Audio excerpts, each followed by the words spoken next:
Pour la fracture, les signes et symptômes les plus courants et évidents sont la douleur ressentie par la victime et une légère enflure au niveau de la fracture. Il se peut aussi que la peau soit décolorée et que la victime ne puisse pas bouger son membre. Pour les traitements, il est très important d'immobiliser la victime à l'endroit de sa fracture. Donc, on place des objets ou n'importe quoi qu'on a sous la main pour immobiliser le membre. On va aussi dire à la victime de se rendre à l'hôpital le plus vite possible pour pouvoir passer des radiographies ainsi que d'avoir un plâtre. Les traitements. Donc, on peut utiliser plusieurs objets. Par exemple, ici, on a une couverture et des foulards qui servent de corde.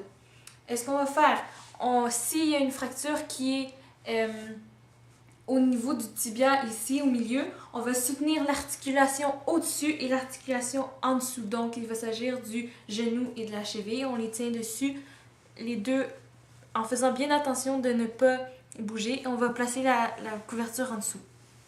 Comme ça, elle va être immobilisée. Ensuite, on peut placer les deux ficelles qui sont ici des foulards. On va les placer en dessous. On peut juste les glisser en dessous de la couverture afin de ne pas lever la jambe de la victime. Et puis, on les attache. Et ça va servir d'immobilisation. Si on attache bien fort, ça ne va pas bouger. Comme ça, c'est mieux d'avoir deux ficelles parce qu'une des fois, c'est pas très stable. Puis quand la victime elle va devoir se rendre à l'hôpital, ça va être plus compliqué de s'assurer que la victime ne bouge pas. Comme ça.